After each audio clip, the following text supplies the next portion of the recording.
सभी को नमस्कार। सनातन संस्था और हिंदू जनजागृति समिति की ओर से ऑनलाइन सत्संगों की श्रृंखला ये उपक्रम शुरू है और इस उपक्रम का एक भाग यानी बच्चों के लिए ये जो हम हर दिन लेते हैं वो ऑनलाइन बाल संस्कार वर्ग। छोटे बच्चे ये भगवान का ही रूप रहते हैं और छोटे बच्चों के मन पर हम जैसे संस्कार करें उसके अनुसार वो आचरण करना आरंभ करते हैं। इसलिए जितनी कम उम्र हो उतनी उम्र से ही हमें उनके मन पर अच्छे संस्कार, राष्ट्र और धर्म के प्रति प्रेम ये सब कुछ निर्माण करना है और ऐसे करने से ही बच्चे बड़े होने के बाद आदर्श बन पाएंगे, संस्कारी हो पाएंगे और यही इस बाल संस्कार वर्ग का उद्देश्य है। चलिए फिर अब हम आज के हमारे बाल संस्कार वर्ग को आरंभ करते हैं। सनातन संस्था के श्रद्धा स्रोत परम पूज्य भक्तराज महाराज तथा संस्थापक परात्पर गुरु डॉक्टर जयंत आठवले जी के चरणों में वंदन कर हम आज का यह बाल संस्कार वर्ग आरंभ करते हैं। अब सबसे पहले हम श्री गणेश जी के चरणों में प्रार्थना करते हैं। तो सभी बच्चे अपने हाथ जोड़ेंगे, आंखें बंद करेंगे, अपने मन के सामने श्री गणेश जी का रूप लाएंगे और पूरी एकाग्रता के साथ ये प्रार्थना करेंगे। हे श्री गणेश जी, आपकी ही कृपा से इस बाल संस्कार वर्ग में सहभागी होने का अवसर हमें प्राप्त हुआ है। हम आपकी शरण में आए हैं। हे श्री गणराय, इस संस्कार वर्ग में जो भी सूत्र हमें बताने वाले हैं वो सारे सूत्र हमें समझ में आने दीजिए और उसके अनुसार आचरण करने के लिए आप ही हमें शक्ति, बुद्धि एवं क्षमता दीजिए। ऐसी आपके श्री चरणों में शरणागत भाव से प्रार्थना है। अब हम श्री गणेश जी का श्लोक कहेंगे। हम सब एक साथ मिलकर इस श्लोक का उच्चारण करेंगे। वक्रतुंड महाकाय सूर्यकोटि समप्रभ निर्विघ्नं कुरु मे देव सर्वकार्येषु सर्वदा।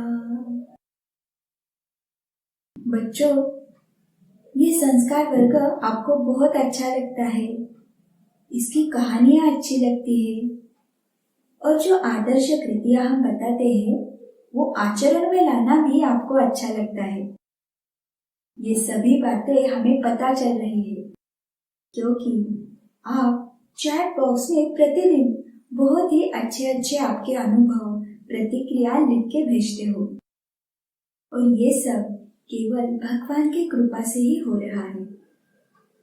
चलिए, सबसे पहले आज कौन से बच्चों ने हमें उनकी प्रतिक्रियाएं भेजी है वो देखेंगे।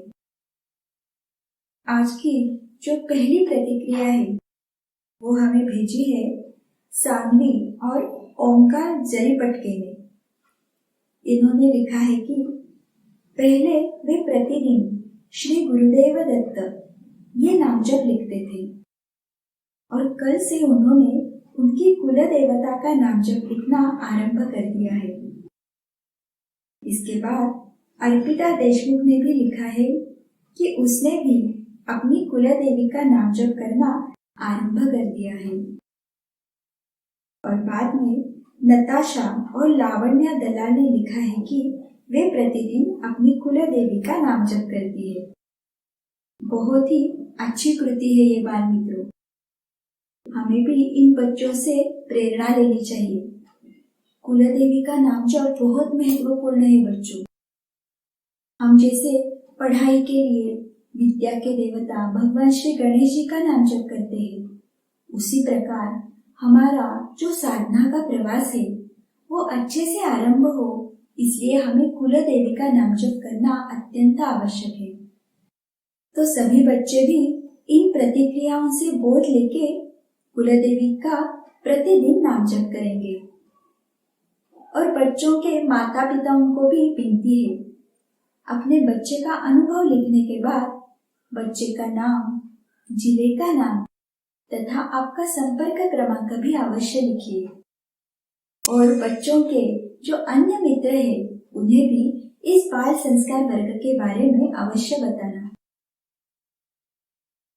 चलो बाल मित्रों, फिर हमारा कल का बाल संस्कार वर्ग सभी ने देखा था ना? कल की कथा कौन सी थी? कल हमने बालक ध्रुव ये कथा देखी थी और उसके साथ ही आदर्श कृति में अपना दैनंदिन जीवन हम आदर्श कैसे कर सकते हैं, उसकी कुछ कृतियां भी हमने देखी थी।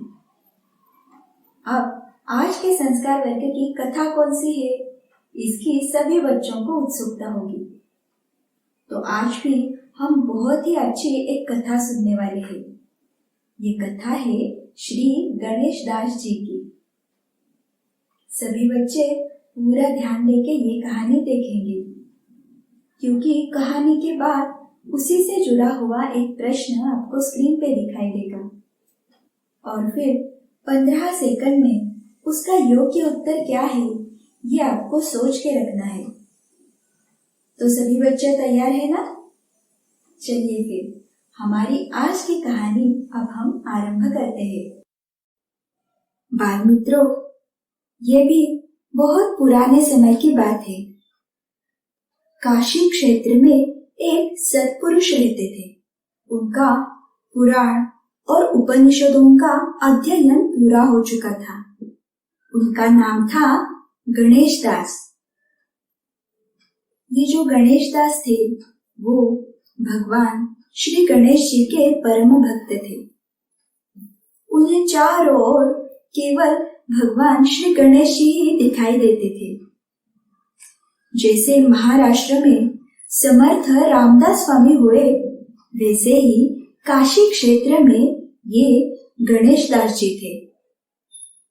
समर्थ रामदास स्वामी जी ने जैसे प्रतिज्ञा की थी कि ये राम कथा ब्रह्मांड भेद कर उसके पार पहुंचाऊंगा, वैसी ही प्रतिज्ञा गणेश दास जी ने की थी कि ये गणेश कथा ब्रह्मांड को भेद कर उसके पार पहुंचाऊंगा। ऐसे थे ये श्री गणेश दास जी। वे निरंतर गणेश भक्ति में ही तल्लीन रहते थे।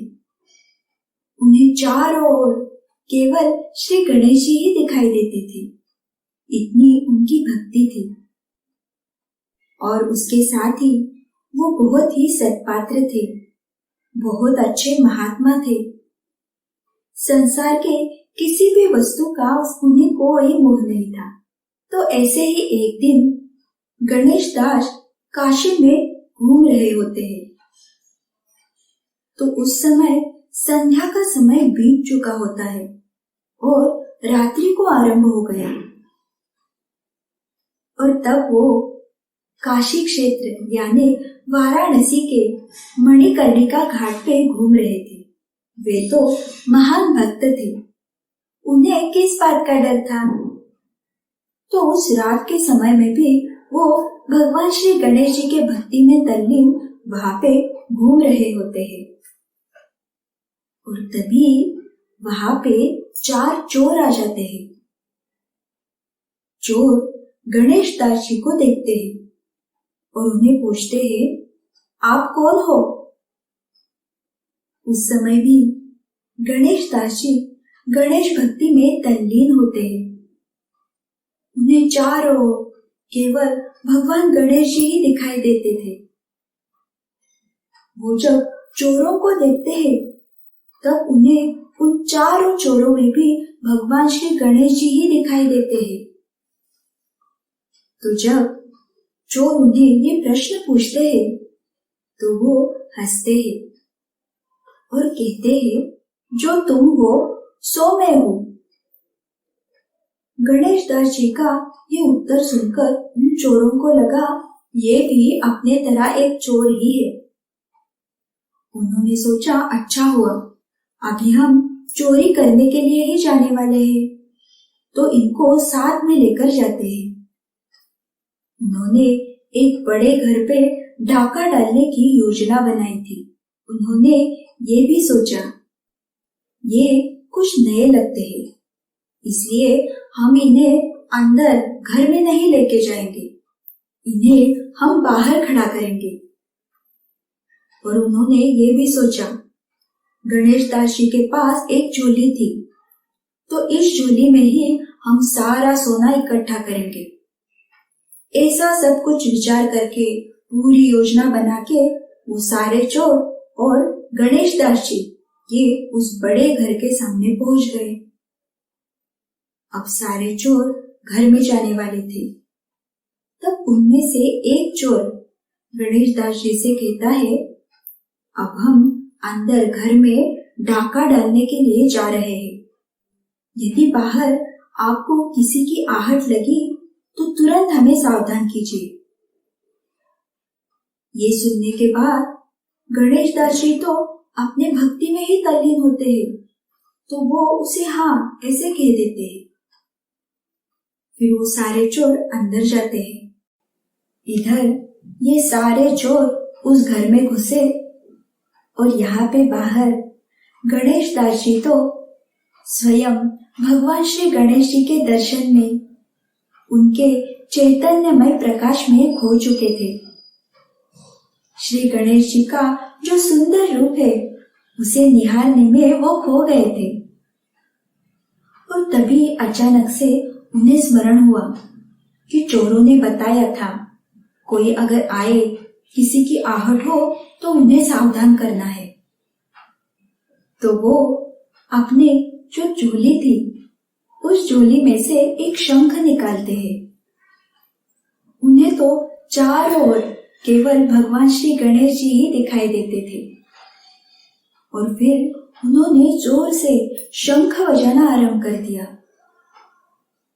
शंख की वो आवाज सुन के उस घर के सारे सदस्य जग जाते हैं और ये चोर भी घबरा जाते हैं और वो तुरंत घर से बाहर निकलते हैं।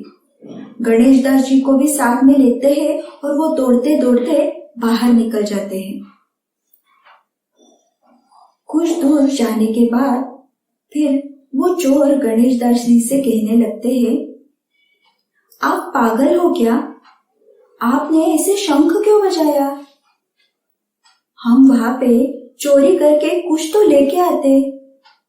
आपने इतनी बड़ी आवाज में शंख बजाया और सारे सदस्य जग गए। ऐसे क्यों किया आपने? चोरों का ये प्रश्न सुन के फिर गणेश दास जी कहने लगे, आप सभी ने घर के अंदर जाने के पूर्व मुझे क्या कहा था? यदि किसी की आहट लगे या कोई यहाँ पे आ जाए तो आपको सावधान करना है। तो मैंने वैसे ही किया। जब आप अंदर गए तो मुझे चारों ओर भगवान श्री गणेश जी के दर्शन हुए। उनके दर्शन से मेरा भाव जागृत हुआ। स्वयं भगवान मेरे सामने आए हैं, तो उनका स्वागत करने के लिए मैंने शंख बजाया। इसमें मुझसे क्या गलती हो गई? गणेश दास जी के ये सारे वाक्य सुनकर वो चोर एक दूसरे की ओर देखने लगे। और ये सब सुनने के बाद फिर उन्हें ये पता चला कि हम जिसे चोर कह के अपने साथ लाए हैं वो तो एक बहुत ही सीधा साधा गणेश भक्त है। और उनकी ये जो भक्ति थी, जो भाव था, ये सब देख के उन चोरों का भी भाव जागृत हो गया। उनके हाथ में जो भी शस्त्र थे वो सारे शस्त्र उन्होंने फेंक दिए और उन्होंने अपना चोरी करने की जो इच्छा थी वो भी उनके मन से चली जाती है। और अब इसके बाद हम चोरी नहीं करेंगे, ऐसा निर्णय भी वो सारे चोर लेते हैं। तो बाल मित्रों, सभी को पता चला ना, एक भक्त के सानिध्य में रहने से चोरों में कितना बदलाव हो गया। और इतना ही नहीं, तो कुछ समय के बाद ये जो 4 चोर थे वो चारों चोर गणेश दास जी के अच्छे शिष्य बन जाते हैं। तो यही एक भक्त का महत्व है। जो भक्त रहता है उसे चारों ओर केवल भगवान के ही दर्शन होते हैं। कोई भी वस्तु हो, सजीव निर्जीव व्यक्ति हो, हर एक कण कण में उसे भगवान ही दिखाई देते हैं। इतने भक्त महान होते हैं। और ऐसे एक महान भक्त के सानिध्य में जो भी व्यक्ति आता है, जैसे अभी हमने देखा चोर आए थे, तो वो चोर भी परिवर्तित हो गए। उनके मन में भी भगवान के प्रति भाव जागृत हुआ। कितनी है भक्ति में शक्ति है। सभी बच्चों को कहानी अच्छी लगी ना? चलिए फिर इसी से जुड़ा हुआ एक प्रश्न अब हम देखते हैं। श्री गणेश दास जी को सभी जगह कौन से देवता के दर्शन होते थे? और इसके पर्याय है 1 श्री कृष्ण, 2 श्री राम या 3 श्री गणेश।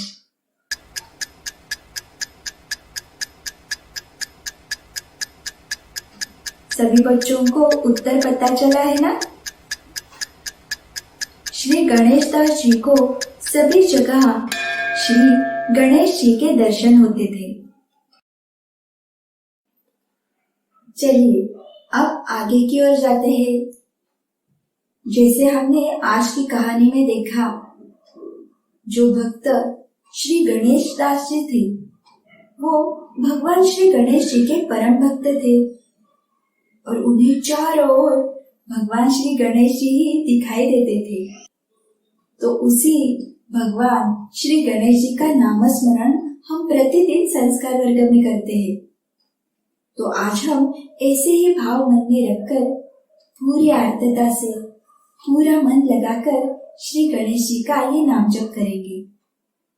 सभी बच्चे अपने हाथ जोड़ेंगे, आंखें बंद करेंगे और पूरी एकाग्रता के साथ ये नामस्मरण हम करेंगे। सभी तैयार है ना? चलो फिर अब हम नामस्मरण आरंभ करते हैं। ओम गं गणपतये नमः। ओम गं गणपतये नमः। ओम गं गणपतये नमः। ओम गं गणपतये नमः। ओम गं गणपतये नमः। ओम गं गणपतये नमः। ओम गं गणपतये नमः।